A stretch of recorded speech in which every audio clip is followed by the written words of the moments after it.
Sometimes as Black people, we make a lot of assumptions about white people. The problem with America right now is our lack of critical thinking. Mm-hmm. And the problem with race is it allows us to shortcut our critical thinking. In an ideal world, would you even identify with the color of your skin? The construct of race is not just insidious to Black people or brown people, but is actually hurting white people. What is preventing you in your everyday life from creating more equity? And for me, what prevents me is fear. I am afraid of white people.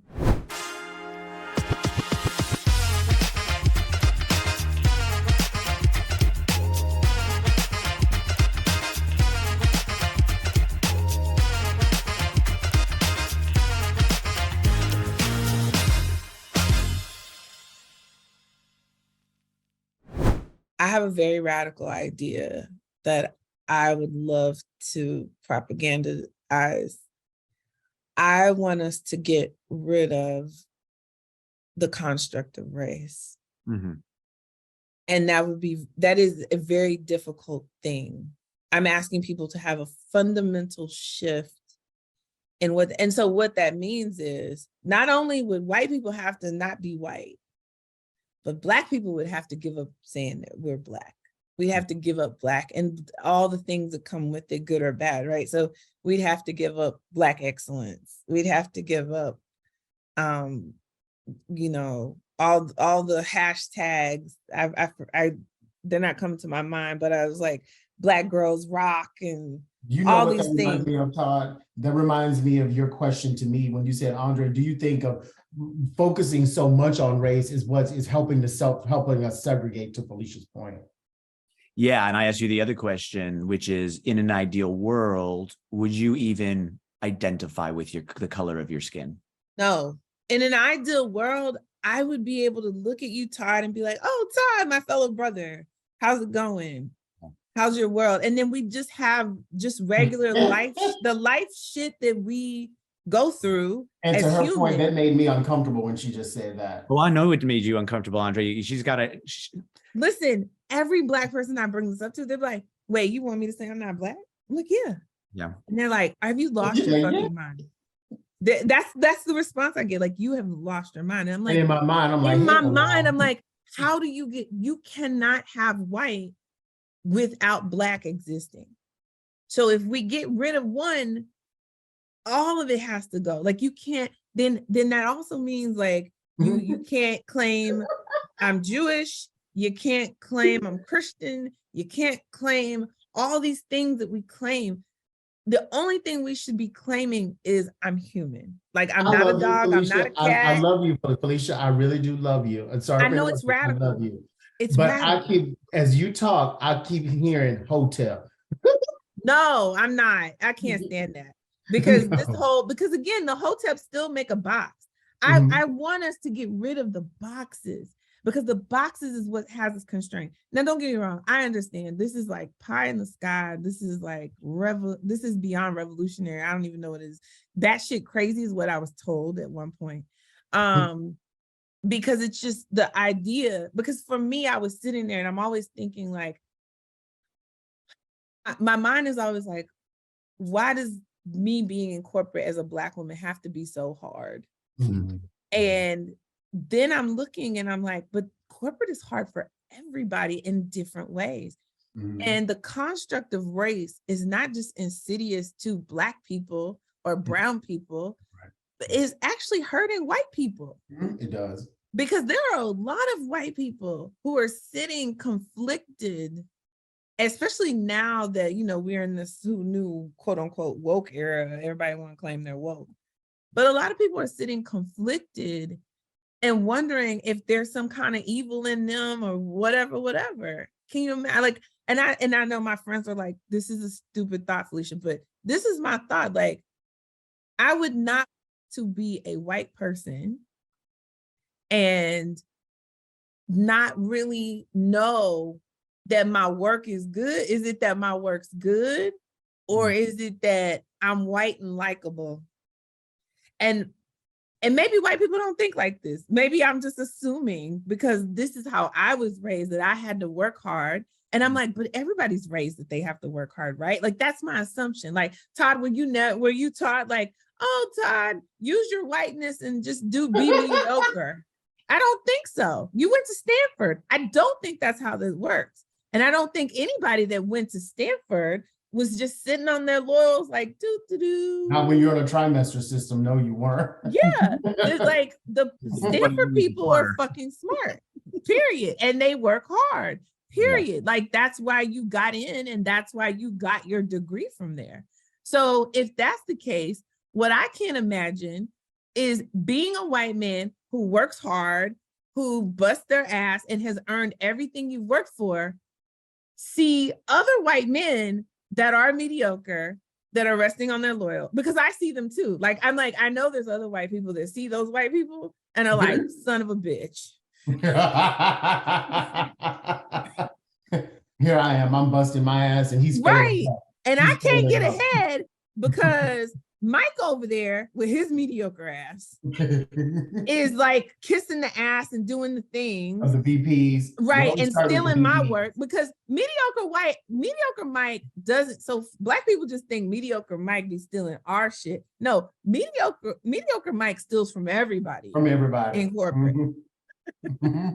Becky weaponizes her tears equally against everybody. But you said Becky weaponizes her tears. She does at work, in corporate. Oh yeah. Karen weaponizes her tears. Weaponizes her tears. But this is what I'm saying. Like, we're going through this as people of color, but so are other white people. Like, I have seen white people passed over for promotion that deserved it because some mediocre was liked better, and they weren't even doing half the work, busting. I've seen it. And I'm like, the response of the white person is, well, I just have to work harder. And I'm like, I think in extremes sometimes. I'm a black and white thinker. You know, deep down, what I'd want is like, nobody had, you know, in my mind, nobody has a race. We're all human. Like that's where that comes from. But I think the real ideal state is that, you know, you would see me as a black person and come up to me and be like, hey, how are you? My name's Todd. You just seem interesting for whatever reason, not because I'm black or loud or fat or whatever other box you want to put me in, but just like, maybe you saw me do stand-up and you're like, you are funny and blah, blah, blah. Like, I want to see all churches be all mixed up, like all, whatever religion. Like, I want to see, I want us to, if we're really going to do this experiment called the American Dream, then we all get to, I want to see a world where there are proportionally leadership in all of our companies that run the engine behind this capitalist society. I want to see 13% of every board be Black people and 20% be Hispanic and 5% be like, I want the country population to actually mirror itself in every way. And that in that we all just see each other as the gifts that we bring to the world as humans. And like what's your question? What would be your question to guests about that thing that you want? I want to know what is preventing you in your everyday life from creating more equity. What is preventing you? And for me, what prevents me is fear. I am afraid of white people. White people, in my experience, have caused harm, especially in the workplace. I pretend to be friends with white people at work for survival. I am not interested in actually having any kind of human connection with them at all. And that a lot of people would be hurt when they hear it, if they heard that, and I'm okay with that now because I know I'm working to transition out of corporate so that I can be more honest about my experiences in corporate. Yeah, that'll be powerful for you to share with the group as well as you ask that question. But I hate that that is my truth. I don't want that. Like, Yeah. I would love to, like, some of the best friends I have now, I met at work, but they're Black. And the reasons why because we were in the trenches together and we were surviving together. Mm. Mm-hmm. And we saw each other's humanity. Yeah. But it's hard to see somebody's humanity when you think they're coming for you, when you think they're trying to threaten your livelihood. What I'm hearing is that the mediocre whoever is more likely to be white, because there's not going to be the mediocre is always white. Andre or Jamal, right? And so yeah, there's no mediocre Andre or Jamal. He just would never make. They just would not allow it. Yeah. Like, the other white people would rise up against mediocre Jamal, but mediocre Mike, and a lot of it has to do with mediocre Mike is allowed to build relationships at the golf course, at the dinners, at the thing that the people of color just are still not allowed to do. Also at your kids' school, I noticed that a lot of people professionally network by chairing committees at their kids' school. Exactly. And then there's this built-in years deep network access that white people just have because of the slavery. And that's just what it is. That's where it started. Yeah, and which is why your question about segregation is so important, right? Your question about segregation, besides the humanization aspect, is so important because some of what I don't know, inequitable opportunity pathways, right? Some of that is just built into those, generations long networks, right? Because I have literally, I remember the worst boss I ever had was before I went to business school, and there was a white girl named Dana. Dana would run to my desk every day, getting me to help her do her work because she was so confused all the time. And then Terry Marsh, that was this woman's name. I will call her name, I don't care. Terry Marsh sat there and she'd be like, "Oh, Dana, you remind me of me when I was your age," and blah, blah. And she made Dana seem like she was the best worker ever. I'm helping Dana do her work. You know what Terry told me? "Let's work to get you competent and confident in your role." She didn't like me. She didn't want to hire me. And this was the Midwest. And I just knew what it was. Like, I knew what it was, but it's so subtle. Racism is so subtle. So because you don't outright call me an N doesn't mean you're not thinking it. There's plenty of reasons. I grew up with it. I know it. I feel it. And then don't gaslight me and deny me what I know, because a lot of people be like, "Well, how do you really know she was racist?" Yeah. Well, I to be honest, Alicia, I empathize with both of those perspectives. I mean, there's plenty of research to show. I mean, I was expressing to Andre, I even did a research project myself where just changing the names changed the way people responded, right? Absolutely. So I get it. I get those things are there. I'm always hesitant about, and this is the difficult thing about the way bias shows up, right? I'm always hesitant about believing I know what's in the mind or heart of somebody when they're acting. But then we know it's out there. And so, and you're going to believe the person of color. If the person of color says, "I felt this," sure, believe that they felt it. They felt it. 100%, Felicia. 100%. I agree. That's just the answer, because if we just take that step, if we can just take that step as a society, because now what you just told me is that I see you and I hear you. Yeah. And that's all we want as humans, is to be seen and heard. Absolutely. And Andre, that was like the crux of our conversation, was this. When you asked me, what do I want white people to know? And I said that we have wisdom and we have heart as well.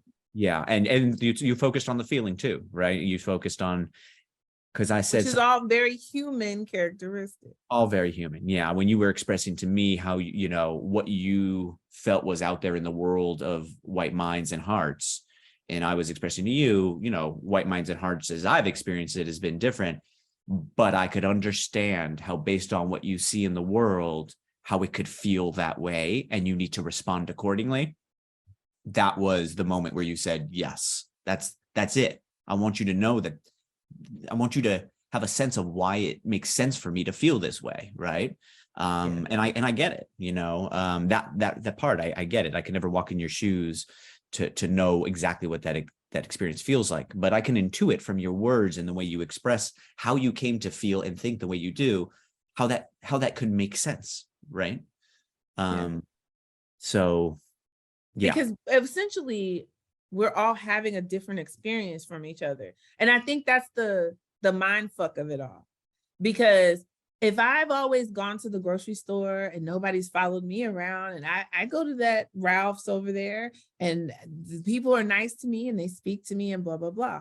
And then I tell you, well, when I go to the Ralph's, I have to wait 10 minutes to get somebody to open the cabinet to the liquid Tide so I can purchase it. And then they're looking at me and wondering if I'm going to steal it. And then I don't get the same level of customer service. And then you're like, well, that must be you. There's something wrong with you, because me and then all my other friends, I've never heard this before. Just because you haven't heard it before doesn't mean it doesn't exist or it doesn't happen. The reason why we have the construct of race is because the human brain needs ways and systems to process information. And so race became a way for people to process the differences we see. So skin color, it's very quick. I see different skin colors, different skin tones. The evil came when we started to say that if you have this skin tone, then that means you're this, you're this, you're this, that things are negative. And then if you have this skin tone, that means all these positive things, and then created this polarity and then different gradients of it. And this colorism comes about in different cultures. So it's repeating itself, and it's very insidious because it's not true. Stereotypes are not true in the sense of they don't hold true every single time.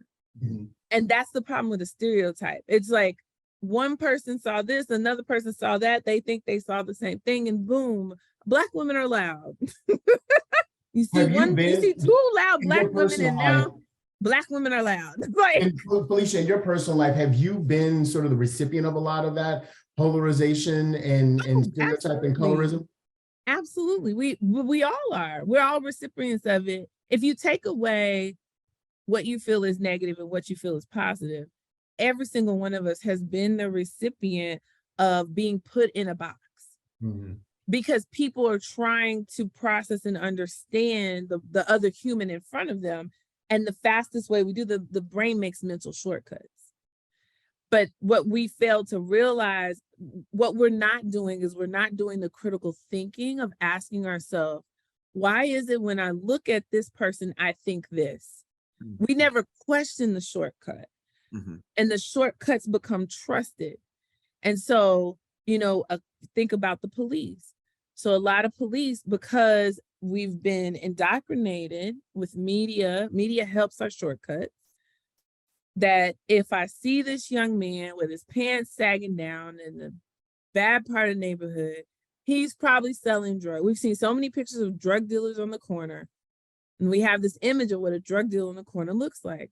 And so now if I'm a police officer and I see a young man on the corner and it's late at night and he looks young and he got a hoodie on, my mind tells me, I got to stop him. He's not up to any good. But we don't want to acknowledge that. We just want to yell and scream police brutality, but we never ask ourselves why. Why is it that when you see that person, you've been trained subconsciously to think this? And why is that affecting your decision making? And why the problem with America right now is our lack of critical thinking. And the problem with race is it allows us to shortcut our critical thinking. Because we have a depth and a breadth of stories of whiteness, because that's just, this country has made that the foundation of how we see everything, every perspective we have. There's just a foundation of whiteness. So much so that when you see a Black man with a white woman and a biracial baby in a Cheerios commercial, people flip the hell out.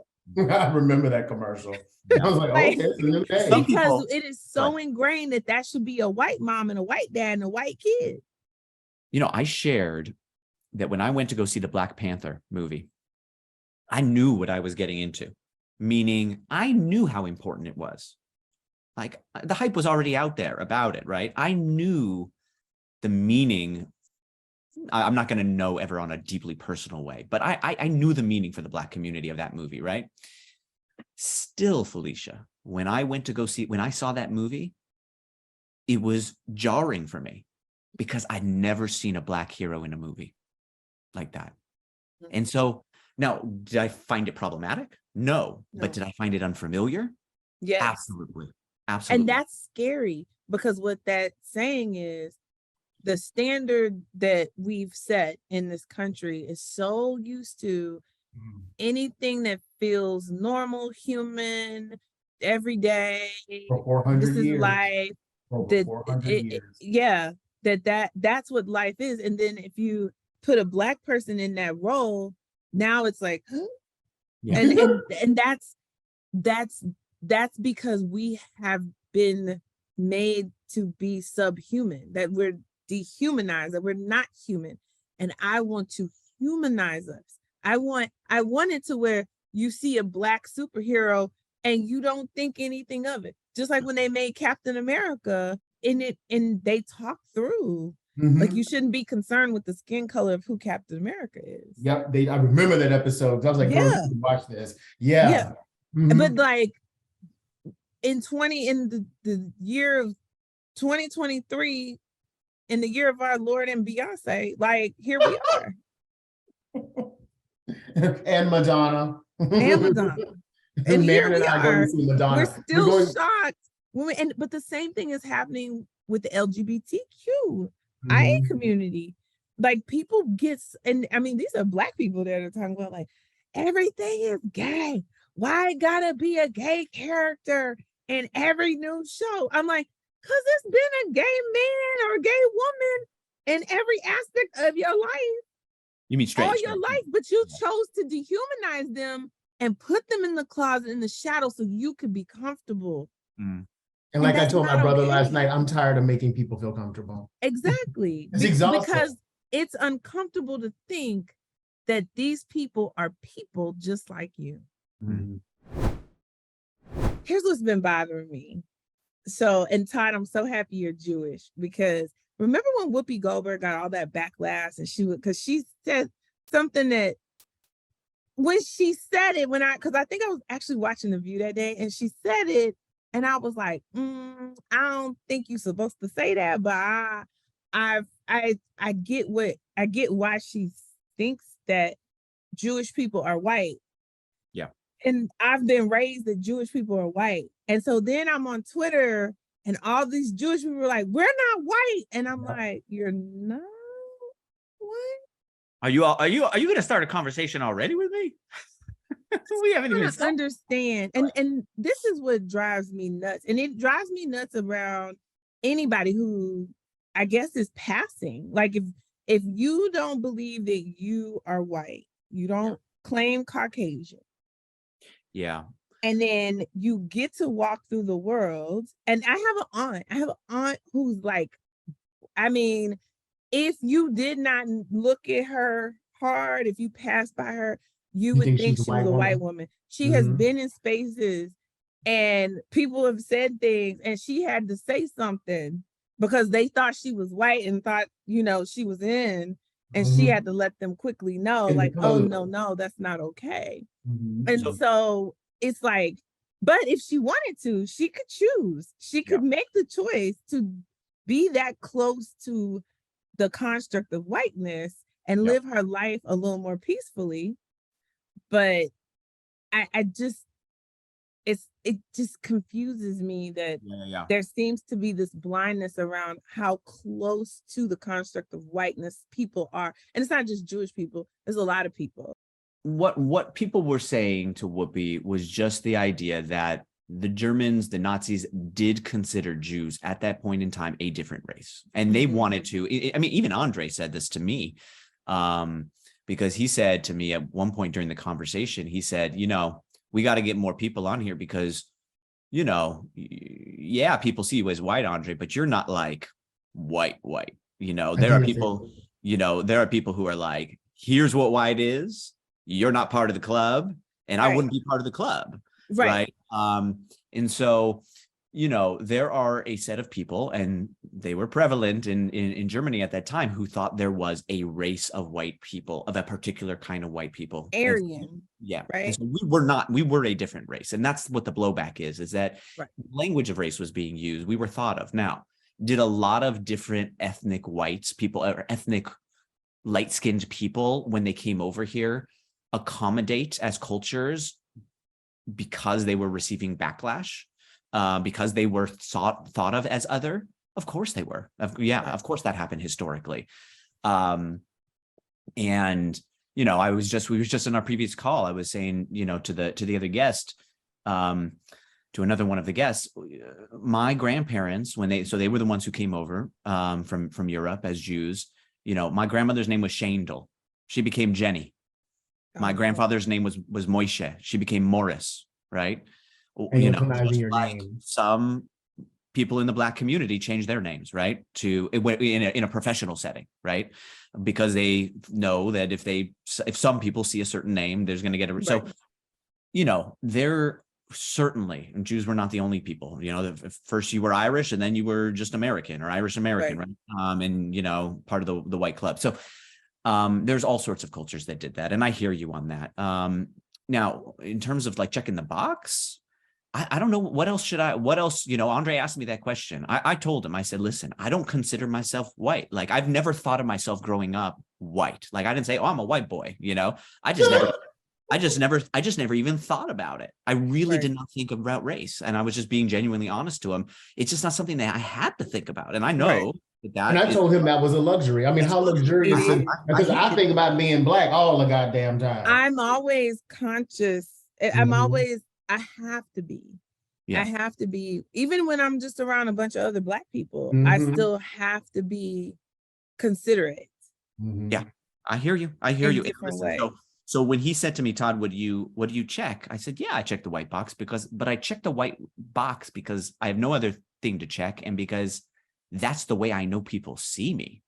People see me as white. And so when I sit there and I say, there's no Jewish box, and I wouldn't even, to be honest, I mean, I grew up strongly Jewish. I mean, my uncle was an Orthodox rabbi. You know, my grandparents were, my grandfather, you know, they were keeping kosher at home. And, you know, by the time I came around, and so, but, you know, there are people in my life who more strongly identify as Jewish than I do. But I would certainly check Jewish before I checked white in terms of how I feel about myself. Right. Like, where do I do that? Right. So because that's not it's not. I'm not sitting there trying to absorb as much of the white benefit as I can in checking that box. I'm just doing what is like the best answer of what I have available, what you've been given, knowing what people see me as, right? Wanting to be honest, like, imagine if I check something else and, you know, someone, I'm doing an interview and then they pop on, they're going, you saying you're that? You're white. Why don't you check being white? Are you trying to get some, you know? So anyways, that's where I come from. I'm not suggesting there aren't people who grasp onto privilege, you know, grasp onto, you know, of being lighter skinned, of being white. I'm not saying that doesn't happen. Clearly it has happened historically. I'm gonna tell you right now, if I could magically become a white man from the hours of 8 a.m. to 5 p.m. every day, I would absolutely do it. On the work hours. Unapologetically. And I would enjoy it, and I would have a ball, and I'd be super rich, and I'd probably be the CEO of a Fortune 500 company at this point. But that's a dream. And Juan doesn't exist. No. Sometimes as Black people, we make a lot of assumptions about white people, and we expect them to know and be responsive to things that maybe they just don't know or they have no exposure to. And that was a huge thing with, like, at some point in the conversation, you'll hear me tell Todd, I don't understand what you don't understand about this. Right. I told you I'd be like Maren. Right. And so I needed to give him grace. Yes, because I think we as Black people, we take for granted the duality of the life that we live. white people we hide from white people. Like a lot of white people don't really get to come to the cookout. You know what I'm saying? They don't. Or get to come to how we do Christmas. And I think it's interesting to watch as social media evolves and we continue to share our lives. It just, everybody shares their lives on TV, and then people are pointing out these differences or these interesting things that are very human, but it's just, you know, how you make potato salad is different from how we make potato salad. White folks use a lot of mayonnaise, but I'm a mayonnaise fan. So, but not just that, there are some people like German potato salad is hot. Just served warm. I've had that. You know, or, you know, and then some potatoes vinegar based. Like, but the beauty is if you season it well, it could taste really good. So like, you know, but the raisins in the potato salad is where we draw the line. Yeah, no raisins in the potato salad. But, you know, we're seeing this, and my hope that these younger people who are, every generation I think is starting to see themselves in each other, despite the social constructs we're trying to create to prevent that. Yeah. And so that's my hope is someday we will get to a point where it doesn't matter who you love. It doesn't matter who you hang out with. It doesn't, you know, it doesn't feel uncomfortable to be the only one in the room. Yeah. We moved from New York to San Diego, my wife and I. New York, so diverse. San Diego, not so much. Not so much. Yeah. I think there's like 4% Black population in San Diego. It's tiny. And we had talked about when we raised a child that we were going to really seek diversity in all its manifestations, religion and race, ethnicity, whatever, you know. And we did not make good on it. You know, you get busy in life. You know, you raising a child and going to work and doing all the things you do. And it's not to say she wasn't open to racial difference. She was, you know, through Andre and I have a good friend from Ghana, and Chandra was, you know, I don't know if you know Chandra, Felicia, but she went to school with us and she was in San Diego for a little bit. But one of the ways it hit me, this was during COVID, so we weren't really even hanging out together, right? Was I looked around at the books that we had, and most of the books, they were children's books. She was young. Most of them were animals, to be honest, but there's no diversity here. So we got a book called The Color of Us, and she loved the book, and, you know, all shades from white to the darkest black, right? And she gravitated to almost the blackest character in the book. Her name was Isabella. I mean, I don't know what it was. She just loved Isabella. And she asked us for an Isabella doll. And so we went on the internet, we started showing her dolls, and she's like, that's the one, right? Isabella doll came and she said, what did she say? Forgetting, whatever the episode is, we'll have the right thing. But it was almost like, oh my God, Isabella, I'm so happy to see you. I missed you, right? Just this deep caring. And then the part that hit me the most was about a week later, she was playing, she pretends she's Ernie, you know, Bert, you know, Ernie, she likes to be Ernie. She pretends she's all sorts of characters. And she started pretending she was Isabella. And that's when it hit me. I mean, I just started tearing watching it, because it was like, she thought she could be her regardless of the color of her skin. Because kids know so much more than we do. We're taught this crap. Yeah. We're socialized. It's so ingrained in so many ways. It's in our media, as adults, and you learn these things. But like when I was in elementary school, no, we didn't have this. Yeah. We just played. We played on the playground. Didn't matter. Hispanic, white, black, we were all poor. Shit. And I think what is beautiful is that, you know, you bought your daughter a black doll. That's revolutionary compared to our parents. Yeah. They barely existed when we were children.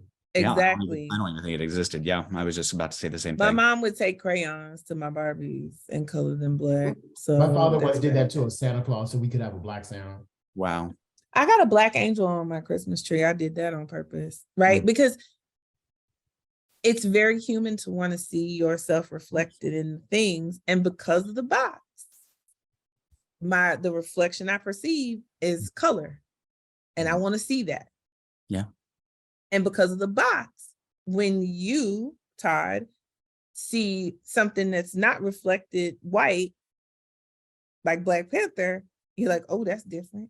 Because I've never seen that. Mhm. And then Black people so happy. Yeah. Because again, when you see that type of reflection, it says you are human.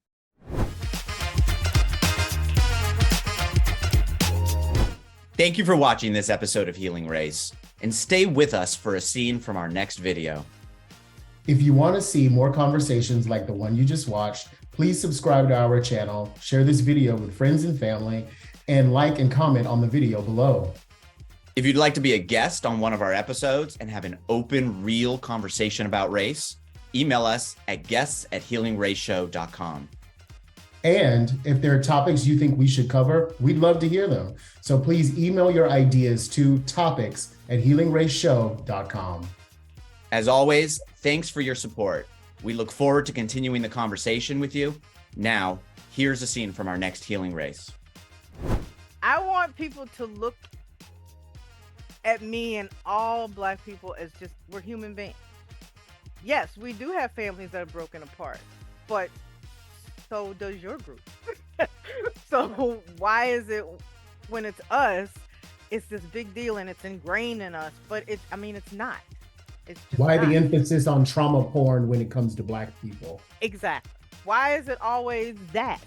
Always the trauma, the bad stuff. Why don't you look at some of the good things that we've done? Considering how most people like to appropriate our culture, our clothes, our music, our dancing, everything else. So we can't be all bad because you all out there doing whatever we do. So come on now. It just hurts me to my heart that they can't stop and think that we are just like everybody else. To watch the rest of that episode, go ahead and click the video below me. To see a different compelling Healing Race episode, you can click the video below me. We look forward to seeing you in the next video.